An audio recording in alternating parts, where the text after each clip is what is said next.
चित्रकूट के घाट पर भई संतन की भीड़, तुलसीदास चंदन घिसे तिलक देत Raghubir. Hello students, my name is Geetanjali Andheria. Welcome to Step Up Academy. और आप पढ़ रहे हैं हिंदी की श्रृंखला में हम चल रहे हैं आगे। कक्षा 10वीं हिंदी क्षितिज का पाठ 2 तुलसीदास। मेरी चौपाई आपने सुनी ली होगी और तुलसीदास के नाम से आपने पीछे देख भी लिया होगा। मैंने आपसे कहा ना कि मुझे देखने से पहले आपकी नजर पीछे पड़ जाती। नहीं मैम, मैं आप पहले तो ये देखूंगा, ये देखूंगी कि आप पढ़ाने क्या वाली हैं, तो मैं पढ़ाने आप अगली बार से तो कोशिश करूंगी ये छिपा दो, आप लोग देखें ही ना, कुछ जिज्ञासा बनी रहे। चलिए नहीं छिपाती हूं और देख लीजिएगा कि तुलसीदास जी को हम सुनने वाले हैं, पढ़ने वाले। आप जानते हैं तुलसी का नाम तो जगत प्रसिद्ध है। जब तक ये दुनिया है तुलसी हमारे बीच में जीवित ही है। तुलसी एक ऐसे राम भक्त जिन्होंने राम के बारे में जिन्होंने देखा भी नहीं, क्योंकि राम को तो हमने किसी ने नहीं देखा, पर क्या हम उनके बारे में वो गणना लगा पाए, क्या हम उनके बारे में कुछ लिख पाए? लेकिन तुलसी तो उनके बचपन से लेकर उनकी सारी घटनाओं का वर्णन तुलसीदास जी ने किया है। उनके द्वारा रचित जो एक रामायण का एक अंश है, रामचरितमानस, ये जिसमें उन्होंने बहुत सारा बहुत अच्छा वर्णन किया है और बहुत प्रसिद्ध है वो। इन सब बातों के साथ ही अब हम इनका जीवन परिचय भी आपको पढ़ाएंगे, जीवन परिचय बताएंगे, क्योंकि पाठ को पढ़ने से पहले उनके लेखक, उनके कवि के बारे में, रचनाकार के बारे में जान लेना अति आवश्यक है कि आखिर ये कौन है। कवि परिचय यहां पर है। तुलसीदास जी का जन्म उत्तर प्रदेश के बांदा जिले के राजापुर गांव में सन 1532 में हुआ था। तुलसीदास जी का जन्म उत्तर प्रदेश के राजापुर गांव में सन 1532 में हुआ था। आप देख पा रहे हैं सन। कुछ विद्वान उनका जन्म स्थान सोरो जिला एटा भी मानते हैं। देखिए, कुछ भ्रांतियां चलती हैं जो अलग अलग तरीके से उनका जन्म स्थान मानते हैं। तुलसी का बचपन बहुत संघर्षपूर्ण था, सामान्य जीवन नहीं था उनका। जीवन के प्रारंभिक वर्षों में ही, जब ये छोटे ही थे, तो माता पिता से उनका बिछोह हो गया, मतलब बिछुड़ गए। कहा जाता है कि गुरु कृपा से उन्हें राम भक्ति का, उनके गुरु की कृपा से, गुरु के मार्गदर्शन में उन्हें राम भक्ति का मार्ग मिला, वो राम के भक्त हो गए। वे मानव मूल्यों के उपासक कवि थे। मानव के जो मुख्य मूल्य होते हैं, मानव के जो सही नीतियां होती है, जिन पर मानव को चलना होता है, वो उनके मुख्य, उनके क्या थे? उपासक थे। राम भक्ति परंपरा में तुलसी अतुलनीय है। राम भक्ति कवियों की, राम भक्ति परंपरा की जब बात आती है तो उसमें तुलसीदास जी का नाम अतुलनीय है। उनकी तुलना कोई नहीं कर पाया। साथ ही रामचरितमानस कवि की अनन्य राम भक्ति और उनके सृजनात्मक कौशल का मनोरम उदाहरण है। मैंने अभी आपको बताया था कि रामचरितमानस इनकी रचना है जिसमें उन्होंने राम के प्रति अपनी अनन्य भक्ति को दर्शाया है और साथ ही उनके सृजनात्मक कौशल का भी मनोहारी वर्णन किया है। उनके राम मानवीय मर्यादाओं और आदर्शों के प्रतीक हैं। जिन राम का उन्होंने वर्णन किया, तो राम तो पुरुषोत्तम है ही, तो उन्होंने बताया है कि राम मानवीय मर्यादाओं और आदर्शों के प्रतीक है। मर्यादा पुरुषोत्तम राम के लिए बोला जाता है। उन्होंने जो मानवीय मर्यादाओं का पालन किया जीवन में, यह संसार में उसे कोई नहीं कर पाया। तो मर्यादा पुरुषोत्तम केवल राम के आगे ही लगता है कि यह मर्यादा पुरुषोत्तम है। आदर्शों के प्रतीक है। उनके माध्यम से तुलसी ने नीति, स्नेह, शील, विनय, त्याग जैसे उदात्त आदर्शों को प्रतिष्ठित किया। मतलब तुलसीदास जी ने बताया, नीति, स्नेह, उनके जो रचनाएं थी उन सब में ये शील, विनय, त्याग जैसे कई आदर्शों को उन्होंने प्रतिष्ठित किया। रामचरितमानस उत्तरी भारत की जनता के बीच बहुत लोकप्रिय है। उत्तरी भारत में लोग रामचरितमानस को बहुत अधिक पढ़ते हैं, मानते हैं, बहुत लोगों में प्रिय है। मानस के अलावा कवितावली, गीतावली, दोहावली, कृष्ण गीतावली, विनय पत्रिका आदि उनकी प्रमुख रचनाएं हैं। ये सब उनकी रचनाएं हैं, मुख्य रचनाएं। अवधी और ब्रज दोनों भाषाओं पर उनका समान रूप से अधिकार था। सन 1623 में काशी में उनका देहावसान, मतलब मृत्यु हो गई। तुलसी ने रामचरित की रचना अवधी भाषा में और विनय पत्रिका तथा कवितावली की रचना ब्रज भाषा में की है। उस समय प्रचलित सभी काव्य रूपों को तुलसी की रचनाओं में देखा जाता है। उस समय जिन काव्य रूप, जितने भी काव्य रूप कविताओं में देखे जाते थे, उन सभी का प्रयोग तुलसीदास जी ने अपनी कविताओं में किया। तो ब्रज और अवधि पर समान रूप से अधिकार था उनका। उन्होंने रामचरितमानस किस में लिखा? अवधि भाषा में लिखा, क्योंकि रामचंद्र जी का उन्होंने वर्णन किया। लेकिन और भी विनय पत्रिका, कविता बलि उन्होंने ब्रज भाषा में लिखी। आगे देखते हैं। रामचरितमानस का मुख्य छंद है चौपाई। रामचरितमानस में चौपाइयां हैं तथा बीच बीच में दोहे और सोरठे, हरि गीति का छंद और भी अन्य छंद यहाँ पर परोए गए हैं। विनय पत्रिका की रचना गेय पदों में हुई है। कविता गली में सवैया और कवित्त छंद की छटा देखी जाती है। ये उनकी क्या है? भाषा शैली है। उनकी रचनाओं में प्रबंध और मुक्तक दोनों प्रकार के काव्यों का उत्कृष्ट रूप है। बड़ा श्रेष्ठ वहां पर वर्णन है इस प्रकार से लिखने पर। यह अंश रामचरितमानस के बाल कांड से लिया गया है। जो अंश आप पढ़ने वाले हैं, यह अंश कहां से लिया गया है? रामचरितमानस के बाल कांड से। सीता स्वयंवर में राम द्वारा जब शिव धनुष भंग कर दिया, तोड़ दिया, तब परशुराम जी को जब यह समाचार मिला तो वह क्रोधित होकर वहां आए थे।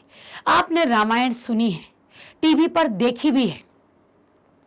जब सीता स्वयंवर हो रहा था तो सीता स्वयंवर में जब ये राम और लक्ष्मण भी पहुंचे, उस समय जिस धनुष को एक बार हुआ ये था कि परशुराम जी का धनुष जो दशरथ जी के पास था, तो एक बार सीता जी कुछ कार्य कर रही थी और वो कार्य करते समय वो ये धनुष वहां रखा हुआ था। उन्हें वो कार्य जो था या कुछ भी काम वो कर रहे हो वहां पर, तो उन्हें वो धनुष उन्होंने उठाया और उस सीता जी ने और उठाकर उसे दूसरी जगह रख दिया। ये दृश्य दशरथ जी ने देख लिया और दशरथ जी ने जब इतना भारी ऐसा अद्भुत धनुष अपनी बालिका के द्वारा जब उन्होंने उठाते हुए देखा तो वो समझ गए ये कोई सामान्य बालिका नहीं है। इसके लिए जब कोई वर का चयन होगा तो मुझे भी इतना ही श्रेष्ठ वर चाहिए इसके लिए। और उन्होंने तय कर लिया कि ये धनुष वो वर भी उठाएगा। अगर वो उठा लेगा, प्रत्यंचा चढ़ा देगा, तो वो मेरी स्त्री के लिए सुयोग्य वर होगा।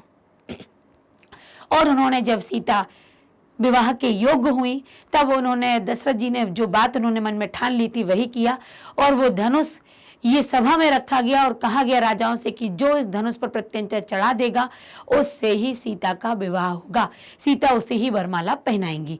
तो सीता के स्वयंवर में राम और लक्ष्मण भी गए और ये धनुष रामचंद्र जी ने उठाया और उठाकर प्रत्यंचा चढ़ाने को हुए तो रामचंद्र जी के द्वारा वो धनुष क्या हो गया? तोड़ दिया गया, टूट गया वो। तो यहाँ पर ये धनुष क्या, परशुराम जी बहुत अधिक क्रोधित हुए थे। शिव धनुष को खंडित देखकर वे आपे से बाहर हो गए। मतलब परशुराम तो एक क्रोधी ऋषि माने जाते थे कि उन्हें बहुत जल्दी क्रोध आता था। आपे से बाहर होना मतलब बहुत अधिक क्रोधित हो जाना। बहुत अधिक क्रोधित हो गए। राम के विनय और विश्वामित्र के समझाने पर भी राम की शक्ति की परीक्षा लेकर अंततः उनका गुस्सा शांत हुआ। राम ने समझाया, साथ ही विश्वामित्र ने समझाया, लेकिन उन्होंने ये बात नहीं समझी। इसी बीच राम, लक्ष्मण और परशुराम के बीच कुछ बातें होती हैं, संवाद होता है। उस प्रसंग को यहाँ पाठ में प्रस्तुत किया गया है जो तुलसीकृत है। परशुराम के क्रोध भरे वाक्यों का उत्तर जब लक्ष्मण ने व्यंग वचनों से दिया तो इस प्रसंग की विशेषता लक्ष्मण की वीर रस से पगी व्यंग्योक्तियों और व्यंजना शैली की सरस अभिव्यक्ति। यहाँ पर जो बात राम, लक्ष्मण और परशुराम में हुई तो राम तो विनय स्वभावी थे, लेकिन लक्ष्मण भी थोड़े गुस्सैल प्रवृत्ति के थे। तो लक्ष्मण ने हंसकर मुस्कुराकर व्यंग वाली मुस्कुराहट में जो बातें परशुराम जी से कही है, वहां जो लक्ष्मण है उनकी वीरता भी बताई गई है। साथ ही व्यंजना शैली का प्रयोग हुआ है, व्यंग्यात्मक शैली का यहाँ पर प्रयोग हुआ है। तो हम देखते हैं अब पाठ। यहाँ हमने शैली को देखा, तुलसीदास जी के परिचय को देखा, जीवन परिचय को, तुलसीदास जी के द्वारा रचित रचनाओं को भी हमने यहाँ पर पढ़ा और ये भी जाना कि पाठ में मुख्य तौर पर क्या बात रखी गई है। आइए पढ़ते हैं पाठ। राम लक्ष्मण परशुराम संवाद है। ये चित्र पर आप देख पा रहे होंगे कि ये संवाद चल रहा है। वो देख रहे हैं कि धनुष टूटा हुआ है, संवाद है। यहां से पढ़ते हैं हम इसे। नाथ शंभु धनु भंजनिहार, हो हई केउ एक दास तुम्हारा। नाथ परशुराम जी के लिए कह रहे हैं, हे नाथ, शंभु, शंभु मतलब शिव जी, धनु मतलब धनुष, भंजन मतलब टूटा हुआ, भंजनी हार, टूटा हुआ। हे नाथ, शिव जी का धनुष भंजनी हार जो तोड़ा है, जो टूटा गया है, वो जिसने भी तोड़ा है, होई केऊ एक दास तुम्हारा, वो तुम्हारा केऊ मतलब कोई दास ही होगा, वो तुम्हारा कोई दास ही होगा जिसने ये धनुष को तोड़ दिया है। आयसु काह, आयसु मतलब आज्ञा, काह क्या, कहिए किन मोही मतलब मुझे आज्ञा दीजिए, आपकी क्या आज्ञा है कहिए। धनुष तो टूट गया है लेकिन आज्ञा क्या है आपकी कहिए। सुनी रिसाई बोले मुनि को ही, यह सुनकर रिसाई मतलब गुस्से, गुस्से से भरे डूठे मुनि ने कहा, सेवकु सो जो करे सेवकाई, करे सेवकाई। सेवक, सेवकु मतलब सेवक तो वो है जो सेवा करता है। अरि करनी, करी करई लड़ाई, अरि दुश्मन, यहाँ पर दुश्मनी करके, दुश्मन जैसा काम करके करी अर करे लड़ाई, तो फिर इससे क्या होगा, दुश्मनी जो ये निभाई इससे तो लड़ाई ही बेहतर है, हम लड़ाई ही कर लेते हैं। सुनहु राम जेहू शिव धनु तोरा, सुनहु राम, वो कहते हैं राम सुनो, जे ही शिव धनु, जिसने भी ये शिव धनुष तोड़ा मतलब तोड़ा है, नाता मारे जे ही नहीं ऊपर, सहस बाहु, सहस्त्र बाहु थे, सम सो रिपु मोरा, रिपु मतलब शत्रु, मोरा मतलब मेरा, सम मतलब समान, सहस्त्र बाहु, वह सहस्त्र बाहु के समान मेरा शत्रु है। सहस्त्र बाहु इनके शत्रु थे बहुत बड़े, तो कह रहे हैं जिसने भी, सुनो राम, जिसने भी मेरा ये धनुष तोड़ा है वो सहस्त्र बाहु के समान मेरा शत्रु हो गया। सो बिलगांव बेहाई समाजा, सो वो, बिलगांव मतलब अलग, बिलगांव मतलब अलग हो जाए, बेहाई ये संपूर्ण समाज से, वो संपूर्ण समाज से अलग हो जाए। समाज मतलब वहां जो लोग बैठे थे उससे वो अलग होकर आ जाए। नाते नहीं तो मारे जे ही, मारे जाएंगे सब राजा, नहीं तो सारे राजा मारे जाएंगे। वो कह रहे हैं कि सो बिलगांव मतलब सारी समाज से, सारे लोगों से वो दूर उठ के आ जाए, नहीं तो ये सारे के सारे राजा क्या होंगे, मारे जाएंगे। सुनी मुनि बचन लखन मुस्काने, सुनी मुनि, मुनि के वचन सुनकर लखन मतलब लक्ष्मण जी मुस्कुराए, बोले परशुधरई अब माने, अब वो बोले परशुधर, परशु मतलब जो जिनका फरसा होता था, जो उनका एक अस्त्र था, शस्त्र था, वो कह रहे हैं कि जो फरसा को धारण किए हुए थे उनसे अपमाने मतलब कुछ अपमान के शब्द, कुछ व्यंग में शब्द बोले। मुस्कुराते हुए लक्ष्मण क्या बोले, बहु धनु ही तोरी लरिकाई, लरिकाई मतलब होता है लड़कपन, बचपन में। बहु मतलब बहुत सारे, तोरी मतलब तुम्हारे, धनु मतलब धनुष, तोरी मतलब तोड़े हैं और धनु मतलब धनुष। वो कह रहे हैं बचपन में बहुत धनुष तोड़े हैं। कबहु न असी, पर कभी तुम रिस की नहीं गोसाई, वो कह रहे हैं लेकिन कभी तुम इस तरीके से रिस रूठे नहीं, गुस्सा नहीं किया तुमने कभी, जिस तरीके से आप आज गुस्सा कर रहे हो। ये ही धनु, इस धनुष पर ममता के हुए तो, इस धनुष पर ही इतनी ममता क्यों है, ऐसे तो बहुत सारे धनुष तोड़ दिए, इस धनुष पर ही इतना स्नेह क्यों है। सुनी रिसाई कहे भृगुकुल केतु, ये सुनकर रिसाई मतलब रूठे हुए भृगुकुल, भृगुकुल के परशुराम जी बोलते हैं, रे नृप बालक, हे राजा के पुत्र, काल बस बोलत तो ही ना संभार, तुम काल मतलब मृत्यु को अपने बस में करके, बोलत तो ही ना संभार, संभाल कर नहीं बोल रहे हो, तुमने मृत्यु को अपने, मृत्यु के सामने तुम मृत्यु के वशीभूत हो गए हो, और तुम भी शब्दों को क्या नहीं बोल रहे हो, संभाल, संभाल कर नहीं बोल रहे हो। हे राजा के पुत्र, काल के वशीभूत होकर मृत्यु के वशीभूत तुम हो गए हो, मृत्यु के सामने तुम हो और तुम शब्दों को संभाल कर नहीं बोल रहे हो। धनु ही सम त्रिपुरारी धनु, वो कह रहे हैं धनु ही सम, इस धनुष को त्रिपुरारी धनु, तीन लोक के लोग जानते हैं, सारे लोग इसे जानते हैं। विदित सकल मतलब त्रिपुरारी धनुर, यहाँ पर विदित सकल संसार मतलब इस धनुष को संपूर्ण संसार जानता है। त्रिपुरारी धनु, ये धनुष कैसा है, किसका है, इसको सब जानते हैं, तुम नहीं जानते हो क्या।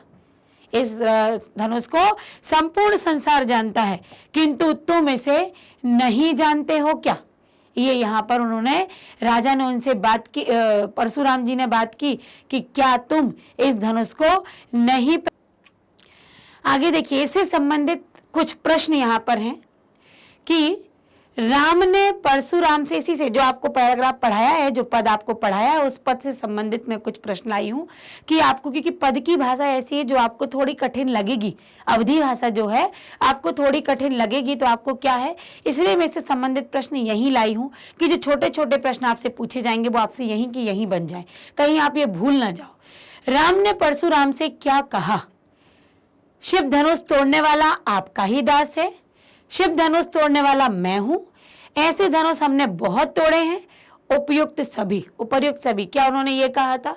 तो उन्होंने क्या कहा था कि शिव धनुष तोड़ने वाला आपका ही दास है, मतलब जिन्होंने कहा था ना कि भंजनी होई दास तुम्हारा, कोई तुम्हारा ही दास है, यही कहा था।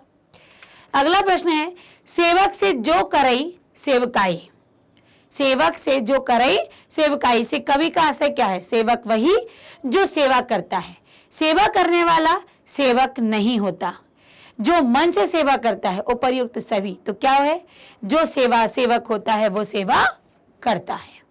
अगला प्रश्न है, श्री राम परशुराम के क्रोध के सामने विनम्र क्यों रहे? श्री राम क्यों विनम्र हो गए थे और लक्ष्मण को क्यों गुस्सा आ गया था? तो यहाँ पर पहला प्रश्न है कि श्री राम क्यों विनम्र हुए थे? क्योंकि क्रोधी को क्रोध से जीतना बुद्धिमत्ता नहीं है, संत से विनम्र होना मजबूरी थी, राम का स्वभाव ही ऐसा था, परशुराम के भय से।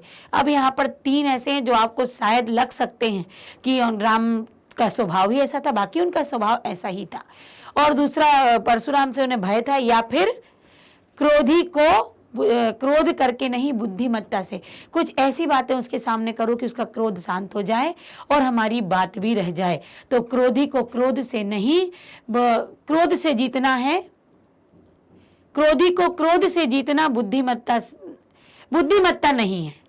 मतलब हम क्रोधी को क्रोध से जीतना कोई हमारी बुद्धिमानी नहीं है, बल्कि वैसे हमें बहुत ही आसानी से अलग तरीके से जीतना होता है। परशुराम को राम ने क्या कहकर संबोधित किया था? परशुराम ने क्या कहा था? मुनिवर, नाथ, देवता, महर्षि। नाथ कहा था, नाथ। अगला है, सहस्रबाहु किसका शत्रु था? सहस्रबाहु किसके शत्रु थे? परशुराम के शत्रु थे। राजा जनक, राजा दशरथ, महर्षि परशुराम, जनकपुर का, तो महर्षि परशुराम। अगला है, लखन कहा हसी हमरे जाना। लखन मतलब लक्ष्मण। लक्ष्मण कह रहे हैं किससे? परशुराम जी से, कि लखन कहा, लखन कहते हैं हसी हमरे जाना, हमने तो बस इतना ही जाना है, सुनाऊं देव सब धनुष समाना, कि हे देव सारे धनुष हमें एक समान ही लगते हैं, कोई धनुष हमने छोटा बड़ा नहीं देखा, कोई श्रेष्ठ और कोई ऐसे कमजोर नहीं देखा। कहा क्षति लाभु जनु जून तनु तोरे, धनु तोरे। का क्षति, क्या क्षति हो गई, क्या नुकसान हो गया? अगर यह धनुष टूट गया तो इसमें नुकसान क्या हो गया आपका? लाभ जनु धनु तोरे, ये तो धनुष के टूट जाने से क्या लाभ क्या हानि हो गई? देखा राम नयन के भोरे, राम की आंखों ने, भोरे यहाँ पर भ्रम ना, राम की आंखों में भ्रम हो गया। भ्रम था ये क्या? छुअत टूट रघुपतहु न दोषी। छुअत मतलब छूने से ही, टूट मतलब टूट गया, रघुपतहु न दोषु, रघुपति का, राम जी का इसमें कोई दोष नहीं है। ये तो धनुष इतना कमजोर था कि हाथ लगते ही टूट गया। मुनि बिनु काज करहि कतरोसु। मुनि बिनु, मुनि आप बिना किसी काज के, बिना किसी कारण के, रोसु मतलब क्या कर रहे हैं? यहाँ पर क्रोध कर रहे हैं, बिना कोई कारण ही नहीं है क्रोध करने का। बोले चितव परसु की ओरा, वह जो फारस वो लिए हुए थे, कौन? परशुराम जी जो अपना जो फरसा था उनका वो हाथ में लिए हुए थे, और उसको देखकर, फरसे की तरफ देखकर बोले, रे सठ, हे दुष्ट, सुने ही स्वभाव न मोरा। सुने ही मतलब सुना नहीं, स्वभाव ना, तुमने मेरा स्वभाव नहीं सुना अभी तक, मैं कैसे स्वभाव का हूं, मैं कितना क्रोधी हूं। रे दुष्ट, अभी तुमने ये जाना नहीं है। बाल ब्रह्मचारी अति कोही, मैं बाल ब्रह्मचारी हूं। केवल मुनि जड़ जान ही मोही, तुम केवल मुझे सामान्य मुनि ही समझते हो। मैं बाल ब्रह्मचारी हूं, तुमने मुझे सामान्य मुनि समझ लिया है। बालक बोली बधाऊ नहीं तो ही, बालक की बोली मतलब बालक समझकर मैं तुम्हारा वध नहीं कर रहा हूं। विश्व विदित क्षत्रिय कुल द्रोही, विश्व विदित मतलब संसार जानता है, विश्व विदित है ये कि मैं क्षत्रियों के कुल का विद्रोही हूं, द्रोही हूं। भुजबल भूमि भूप बिनु कीनी, भुजबल मतलब अपनी भुजाओं के बल से मैंने इस भूमि को, भूप मतलब राजाओं के बिना कर दिया है, मैंने राजाओं को मार गिराया, इस पूरी भूमि को मैंने राजाओं से विहीन कर दिया। विपुल बार मही देव नहीं दीनी, और मैंने विपुल बार कई बार मैंने क्या किया है, जो पृथ्वी है उस पृथ्वी को मैंने ब्राह्मणों को दान में दे दिया है। सहस्र बाहु भुज विच्छेद निहारा, सहस्र बाहु की मतलब जो सहस्र बाहु है उसकी भुजाओं को भी मैंने ही छेदन किया था, मैंने ही गिराया, काट गिराया। परसु बिलो की महीप कुमारा, वो कह रहे हैं कि परसु बिलो की महीप कुमारा, परशुराम जी कहते हैं कि ये जो तुम राजा हो तो तुम ये जानो कि यहाँ पर कई बार मैंने उनके भुजाओं को, यहाँ पर भुजाओं को मैंने सहस्राओं की भुजाओं को गिरा दिया था। परसु बिलो ही महीप कुमारा, तुम ये परसु, ये फरसे को तुम देख रहे हो, इससे ये काम हुए हैं। मातु पिता ही जनी सोच बस करसी मही सकिशोर, वो कह रहे हैं कि अपनी माता पिता के जनी सोच, बस इतना सोचो कि अपनी जान को, अपने मृत्यु को उनकी सोच का कारण ना बनने दो। गर्वन के अर्भक दलन परसु मोर अति घोर, गर्वन मतलब जो गर्भ में जो बच्चे हैं वो भी मेरे फरसे से डर जाते हैं, मतलब मैं भी उस गर्भ के बच्चे को अपने फरसे से मारने की ताकत रखता हूँ, मतलब जो बच्चा अभी दुनिया में नहीं है मेरे फरसे के बल से वो गर्भ में ही मर सकता है, इतनी ताकत मुझ में है। तो इतना वो यहाँ अपना गुस्सा और अपना पूरा जो भी उनके अंदर क्रोध और साथ ही जो अपने बारे में जो बातें थी वो उन्होंने बताई। इससे संबंधित प्रश्न यहाँ पर दिए गए हैं, जो आपने अभी पद्यांश सुना है उससे संबंधित ही प्रश्न यहाँ पर हैं। पद्यांश के बाद हम तुरंत प्रश्न पढ़ेंगे, तो उस पद्यांश से संबंधित प्रश्न जो भी बन सकते हैं या जो आपको मैं सॉल्व कराना चाह रही हूँ वो यहाँ पर हैं। लक्ष्मण ने परशुराम से हंसकर क्या कहा, क्या कहा था? सभी धनुष एक समान है, शांत हो जाइए, आप क्रोध क्यों करते हैं, उपरोक्त सभी। तो उन्होंने जहां तक यही कहा था कि सभी धनुष एक समान है। यस, यही उत्तर सही है। अगला प्रश्न है, शिव धनुष टूटने में रघुपति का दोष नहीं है, किसने कहा था ये कि शिव धनुष जो टूटा है इसमें राम जी का कोई दोष नहीं है? जनक ने, लक्ष्मण ने, द्रोण ने या सभी सभासदों ने? तो ये कहा था लक्ष्मण, जनक ने कहा था। ओके, ये जनक ने कहा था कि इसमें कोई भी दोष नहीं है, इन्होंने छुआ और ये टूट गया। परशुराम ने लक्ष्मण के व्यवहार से कुपित होकर क्या कहा था? परशुराम जी ने लक्ष्मण का जो व्यवहार सुना, लक्ष्मण की बातें सुनी तो उनको गुस्सा आ गया था, तो उन्होंने क्या कहा था? बालक समझकर तुम्हें नहीं मार रहा हूं, तुम जैसे बालक मैंने बहुत देखे हैं, मुझे तुमसे ऐसे व्यवहार की उम्मीद नहीं थी, उपरोक्त सभी। क्या कहा था? बालक समझकर तुम्हें नहीं मार रहा हूं, यही था। आगे है, क्षत्रिय काल द्रोही किसे कहा गया है? क्षत्रियों का द्रोही जनक को, भरत को, परशुराम को, लक्ष्मण को, तो परशुराम जी को कहा गया है, वो थे क्षत्रियों के विरोधी। काव्यांश के आधार पर लक्ष्मण थे अत्यंत क्रोधी, मधुरभाषी, उपरोक्त दोनों, और विनोदपूर्ण। तो वो वैसे तो देखा जाए तो अत्यंत क्रोधी तो थी, यहाँ कहीं कहीं उन्होंने विनम्रता दिखाई है, लेकिन वो भी किसमें दिखाई है? क्रोध के चलते दिखाई है। अब देखिए, वो 5 प्रश्न कर लेने के बाद अब आते हैं हम अगले पद्यांश पर, जो क्या आगे की बातें होती हैं, क्योंकि परशुराम और लक्ष्मण के मध्य संवाद अधिक था। यहाँ वो विश्वामित्र से भी आगे बात करेंगे परशुराम जी, क्योंकि वो शिष्य किसके थे? विश्वामित्र के। विश्वामित्र जी उनको लेकर आए थे। तो देखिएगा जरा विश्वामित्र को और किस नाम से यहाँ बुलाया गया है। बेहसी लखनऊ बोले मृदुवानी, बेहसी हंसते हुए, लखनऊ लखन बोले मृदुवाणी, अपनी मृदुवाणी में बोले, मीठी वाणी में बोले, आहो मुनीसु महाभटमानी, अरे मुनि तुम तो महाभट मतलब योद्धा हो, अभिमानी योद्धा हो, मानी मतलब अभिमानी। पुनि पुनि मोहि दिखाव कुठारू, पुनि पुनि, पुनि पुनि मतलब होता है बार बार, बार बार, मोही मतलब मुझको, दिखा रहे हो, कुठारू अपनी ये कुठार मुझे बार बार दिखा रहे हो, चहत उड़ावन फूकी पहाड़ू, पहाड़ू मतलब पहाड़, फूकी मतलब फूक कर, उड़ावन मतलब उड़ाना, चाहत मतलब चाहते हो, पहाड़ को तुम फूक मारकर उड़ाना चाहते हो क्या, जो हर बार मुझे कुठार दिखा रहे हो। यहाँ कुम्हण बतिया को नाही, मैं कोई खुशी का फल नहीं हूं, कोई मैं मामूली सा एक फल नहीं हूं, छोटा सा।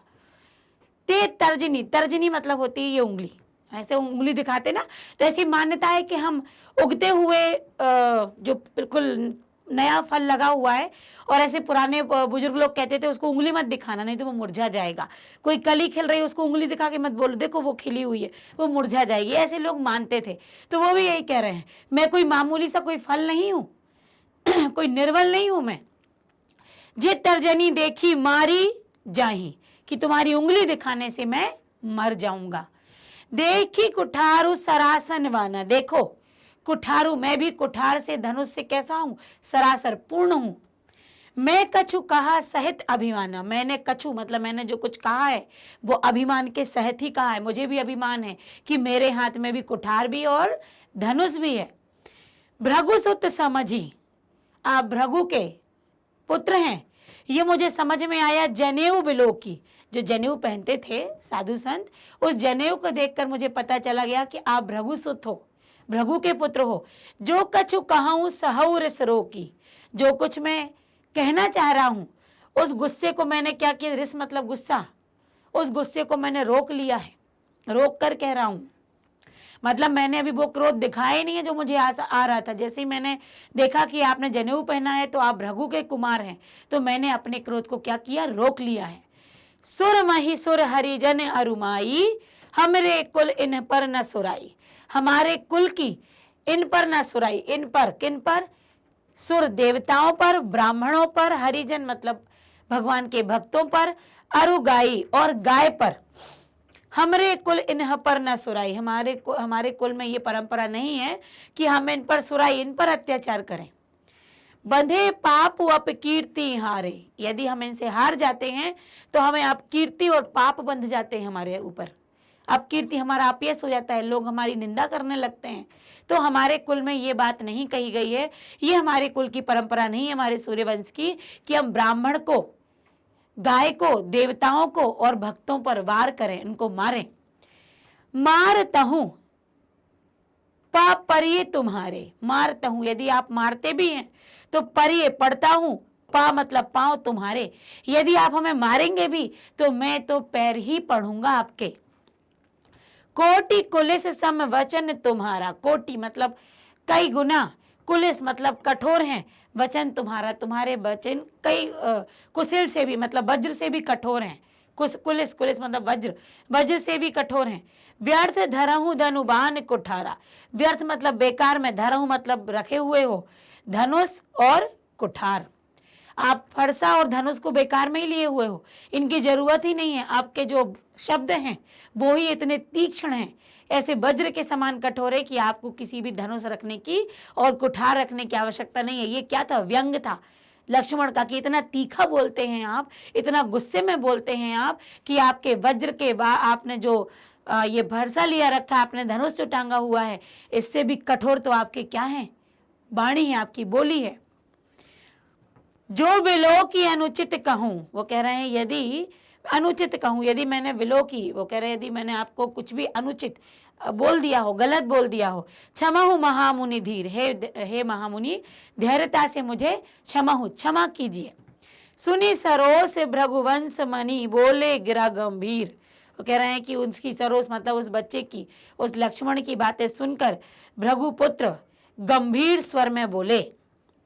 जब उन्होंने इतना सब कुछ बोल दिया तो यहाँ पर क्या था, क्षमा तो मांग रहे थे लक्ष्मण जी, लेकिन उनको व्यंग में कह भी रहे थे तुम्हारे वचन बहुत कठोर हैं, क्या लगता है मैं कोई छोटा तिनका हूँ कि उड़ जाऊंगा, तुम एक पहाड़ को उड़ाना चाह रहे हो, ये सारी बातें करते हैं, क्षमा भी मांगते हैं। तब भी अभी कौन है, क्रोध में ही है परशुराम जी, और वो क्या कह रहे हैं क्रोध में, तो ये आपको अगले गद्यांश में अगले पद्यांश में आपको सुनाया पढ़ाया जाएगा। इससे संबंधित हम देखते हैं प्रश्न। परशुराम अपनी कुल्हाड़ी किसे बार बार दिखा रहे थे, परशुराम अपनी कुल्हाड़ी किसको दिखा रहे थे, राम को, लक्ष्मण को, आचार्य द्रोण को या राजा जनक को, तो वो दिखा रहे थे लक्ष्मण को, क्योंकि बात कौन कर रहा था सबसे ज्यादा, लक्ष्मण ही उनसे वाद विवाद कर रहा था।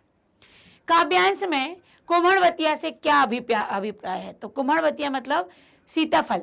वो कह रहा है सीताफल का एक छोटा सा रूप होता है, तो ये यही है सेकंड नंबर का, सीताफल का एक छोटा सा रूप। कोटि कुलिस सम वचन तुम्हारा में अलंकार बताइए। कोटि कुलिस सम वचन तुम्हारा, तो ये आपके वज्र के समान वचन है। तो बताइए उपमा दी गई है यहाँ पर किसकी? वचनों पर वज्र की, तो उपमा अलंकार। आपने अपने धनुष बाण और कुठार व्यर्थ रखे हैं, ये किसने कहा था? किसने कहा था? अब भी पढ़ा हमने, लक्ष्मण ने कहा था कि व्यर्थ में रखे हुए, इतना कठोर बोलते क्या जरूरत है इन सबको चलाने की, आप तो अपनी वाणी चला दो।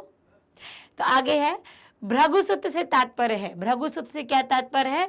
तो परशुराम, परशुराम भृगु के पुत्र, इसलिए भृगुसुत कहा गया। तो ये 5 प्रश्न। अब देखते हैं क्या कहते हैं वो और गंभीर स्वर में, और किससे कहते हैं?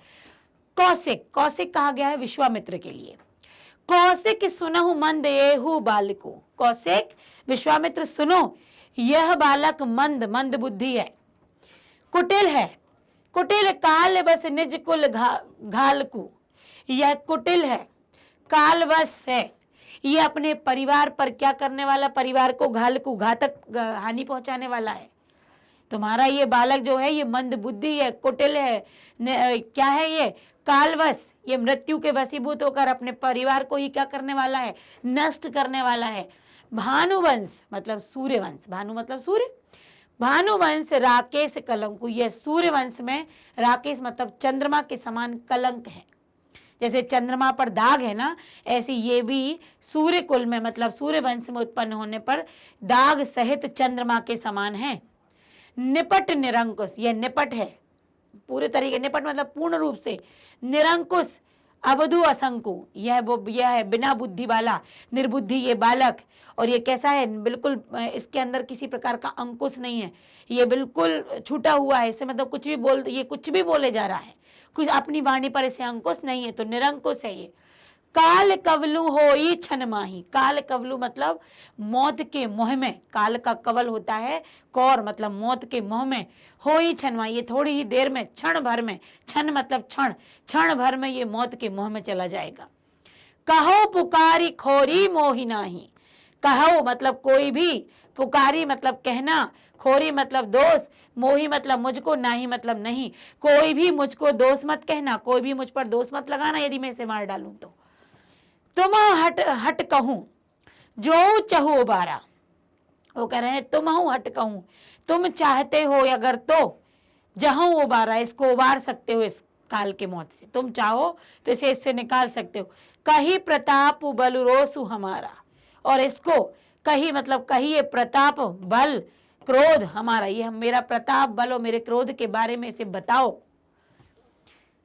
लखन कहे मुनि सुजसु तुम्हारा, लखन कह रहे हैं, अब लखन कहे, अब लखन ने मौका नहीं दिया विश्वामित्र को बोलने का, लखन खुद ही बोल पड़े लक्ष्मण जी। मुनि जन कहो, लखन कहो मुनि सुजसु तुम्हारा, वो कह रहे हैं मुनि तुम्हारा जस, तुम्हारा जो किया है तुमने जितने काम वो मैं सुन चुका हूं तुमसे, तुम ही अछत को बर नहीं पा रहा, तुम ही तो बार बार कह रहे हो, तुमने ही तो अपने मुंह से ये सारी बातें कही हैं, अपने मुंह तुम आप नहीं करनी, अपने मुंह से तो तुम कह रहे हो ये बातें कि तुम कितने प्रतापी बलशाली हो, क्रोधी हो। बार अनेक भातु बहुबरनी, अनेक बार तुमने इस बात को बोला है। नहीं संतोष तपुनि कछु कहूं, नहीं संतोष, अभी भी संतोष नहीं है अपने बारे में, इतनी बड़ी बड़ी बातें कहकर अभी भी संतोष नहीं है। पुनि कछु कहूं, फिर से कुछ कहना है आपको अपने बारे में। ये कौन कह रहा है? लक्ष्मण जी कह रहे हैं। जनिर से रोक की दुख सहाऊं, जनिरस आप मतलब उसको रोक कर, जो आपको कहना है उसे रोक ही मतलब रोक कर, दुस्सह बेकार में ही दुख क्यों सहन कर रहे हो? अपनी गुस्सा को, अपने जो भी आपको और कहना है अपने बारे में, उसको रोक कर क्यों अपने गुस्से को सहन किए जा रहे हो? वीर व्रती, वीर व्रत को धारण करने वाले तुम क्षीर धीर अछोभा, तुमने वीर व्रत को धारण किया है, धैर्यवान होने के बाद भी तुम्हें यह शोभा नहीं दे रहा है कि तुम क्रोधित हो जाओ। गारी देत ना पाहु न शोभा, और ये बुरे शब्द, गारी यहाँ पर गाली की बात की गई है कि ये बुरे शब्द, इस तरीके के शब्द मुंह से निकालना आपके लिए पावहु न शोभा, ये आपके लिए शोभायमान नहीं है आप जैसे व्यक्ति के लिए। सूर्य समर करनी करही कहीं न जानबु आपू। वो कह रहे हैं सूरवीर तो समर में मतलब युद्ध के मैदान में करनी करही काम करते हैं, मतलब युद्ध करते हैं, कहीं न जानबु आपू, अपने बारे में बखान नहीं करते हैं, अपनी बातों को नहीं बताते हैं। विद्यमान रन पाई रिपु कायर कतही प्रताप। वो कह रहे हैं जो विद्यमान होते हैं, जो वहां उपस्थित होते हैं योद्धा, वो युद्ध करते हैं और मतलब शत्रुओं से क्या करते हैं, युद्ध करते हैं। और जो कायर होते हैं वो सिर्फ कथही प्रताप, अपना प्रताप कहते हैं। जो युद्ध भूमि में उपस्थित होते हैं वो वीर तो रिपु शत्रु से युद्ध करते हैं, किंतु जो कायर होते हैं वो केवल अपनी ही प्रताप का बखान करते हैं। अब देखिए लक्ष्मण जी ने इनडायरेक्टली कायर किसको बोल दिया, परशुराम जी को। ये लक्ष्मण के क्रोध के शब्द थे जो बड़े ही लपेट कर वो उन पर चला रहे थे बाण, अपने वाणी के बाण। तो यहाँ पर इतनी सारी बातें लक्ष्मण ने कही हैं उनसे कि भाई आप तो अपने युद्ध करो, ये कौन सी बात हुई कि अपने बारे में बखान करो, और भी कुछ बाकी है तो बोल दो, क्यों अंदर रखे हुए हो और अपने उसको जबरदस्ती अपने आप को दर्द दे रहे हो। ये सारी बातें यहाँ पर लक्ष्मण जी कहते हैं। लेकिन उसके पहले उन्होंने क्या कहा था, विश्वामित्र संभाल लो ये बालक, नहीं तो मौत के मुंह में चला जाएगा, बताओ इसे जरा मेरे बारे में। अब इससे संबंधित जो भी प्रश्न है वो हम करते हैं। काव्यांश में कौशिक किसे कहा गया है, कौशिक किसे कहा गया है, विश्वामित्र को। विश्वामित्र को कौशिक नाम से बुलाया गया है। घालकू का शब्दार्थ क्या है, घालकू का यहाँ पर शब्दार्थ है नष्ट करने वाला। ये अपने परिवार को क्या है, नष्ट करने वाला, ना घालमेल करने वाला, ना घड़े से उत्पन्न, ना ही चालाक, नष्ट करने वाला। लक्ष्मण के अनुसार परशुराम थे वीर, धैर्यवान, शोभ रहित और उपरोक्त सभी। तो यहाँ पर उन्होंने वीर भी कहा था उनको, धैर्यवान भी हैं, आप शोभ रहित रहिए, ये सारी बातें उन्होंने कही। तो उपरोक्त सभी। काव्यांश में वक्ता कौन है, यहाँ पर बोलने वाला कौन है। अब देखिए बोलने वाला तो लक्ष्मण भी है, परशुराम जी भी हैं, तो इसमें लक्ष्मण और परशुराम दोनों ही कौन है, वक्ता हैं, वही बोल रहे हैं। चौथा प्रश्न हुआ। पांचवा है, परशुराम ने सूर्यवंश रूपी चंद्रमा में कलंक किसे कहा है, लक्ष्मण जी को। लक्ष्मण को उन्होंने कहा था ना, ये इस भानु वंश में ये क्या है, चंद्र कलंकु, ये चंद्रमा के जो चंद्रमा में कलंक होता है ना, वैसा ये कलंक है। अगला पढ़ते हैं। तुम तो कालू हाक जनु लावा, बार बार मोहि लागी बुलावा। वो कह रहे हैं तुम तो कालू हाक मतलब अपनी काल मतलब मौत को, हाक मतलब बुला रहे हो, जनु लावा अपनी जान लेने के लिए, अपनी मृत्यु को आमंत्रण दे रहे हो, बार बार मोहि लागी बुलावा, बार बार तुम उसे बुलाने का प्रयास कर रहे हो, मतलब मुझे मतलब बुला रहे हो, इस बात में गुस्से दिला रहे हो मुझे। सुनत लखन के वचन कठोरा, सुनत लखन के मतलब लक्ष्मण के कठोर वचन सुनकर, परसु सुधारी धरेऊ कर घोरा। परसु मतलब अपने फरसे को हाथ में क्या करते हैं, देखिए यहाँ पर चित्र में धारण करते हैं हर बार। अब जनी देऊ दोषु मोह लोगु, वो कह रहे हैं अब जनी, अब लोग, दे दोषु मुझे दोष, मोहि लोग मुझे दोष ना दें, यदि मुझे दोष लगा रहे हैं तो ना लगाएं। कटुवादी बालकु बध जोगु, इस कटुकवादी इस तीखा बोलने वाले बालक को मैं क्या कर दूंगा, अब बध जोगु, बध करने वाला हूं, मार दूंगा। बाल बिलो की बहुत मैं बांचा, बाल बिलो की मतलब बच्चे को, बिलो की मतलब देखकर, मैं बहुत बांचा मतलब मैंने बहुत इसे बचाया है, छोड़ा है, बच्चा समझकर मैंने इसे छोड़ा है।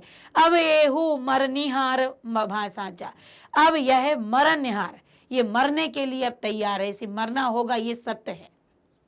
कौशिक कहा, कौशिक मतलब यहाँ पर विश्वामित्र कहते हैं, क्षमिए अपराधु, क्षमा करें महाराज इसके अपराध को, बाल दोष गुण गण ही न साधु, बच्चों के दोष को, बच्चों की गलतियों को, गुण मतलब मन में नहीं रखते हैं, गुण गण ही मतलब उसको लेकर नहीं चलते हैं साधु।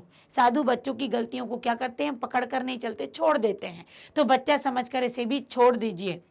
खर कुठार में अकुरन को ही, ये खर कुठार, ये आप तलवार और अपना फरसा अकुरन को ही मतलब बेकार में ही उठा रहे हैं। आगे अपराधी गुरु द्रोही, आगे अपराधी गुरुदोई, वो कह रहे हैं कि यह मेरे, अब वो कह रहा है खर कुठार में अकुरन को ही, मतलब हाँ, यहाँ पर वो विश्वामित्र नहीं बोल रहे, यहाँ पर बोल रहे हैं परशुराम जी कि मेरा ये मेरी तलवार या मेरा ये कुठार, मेरा ये फरसा अकुरन, मैं इसमें बहुत ही करुणावान हूँ, मुझे जब ये उठाना पड़ जाए तो मैं उठाता हूँ। आगे अपराधी गुरु, और ये तो मेरे गुरु का विद्रोही है, ये मेरे गुरु को यहाँ पर कई बातें सुना रहा है, उनका अपमान कर रहा है। उत्तर देत छोड़ऊ बिनु बिनु मारे, वो कह रहे हैं कि ये उत्तर पर उत्तर दिए जा रहा है, छोड़ो बिनु बिनु मारे, मैं इसे तब भी मारने पर छोड़ दूं, ये मुझे उत्तर पर उत्तर दिए जा रहा है। केवल कौशिक सील तुम्हारे, वो कह रहे हैं कि यदि मैं छोड़ भी रहा हूं तो केवल कौशिक मतलब विश्वामित्र तुम्हारे सील के कारण, तुम्हारे चरित्र के कारण, तुमने इस तरह की बातें की कि छोड़ दो ये बच्चा है तब मैं छोड़ रहा हूं, नहीं तो ये मुझे उत्तर पर उत्तर दिए जा रहा है, मैं इसे नहीं छोड़ता।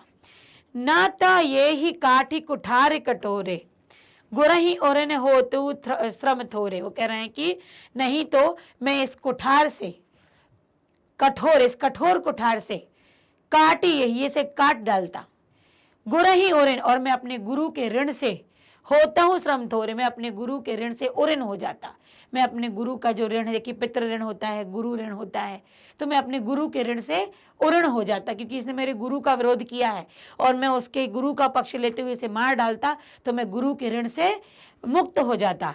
आगे है गादी सुनू कह हृदय हंसी, मतलब ये बातें सुनकर हृदय में हंसते हैं विश्वामित्र जी। मुनि हरि है सूझ, वो कह रहे हैं कि मुनि इन मुनि की, विश्वामित्र परशुराम जी की सूझ पर, समझ पर उन्हें हंसी आती है कि हरे हरे मतलब इन्हें हर जगह हरा हरा दिखाई दे रहा है।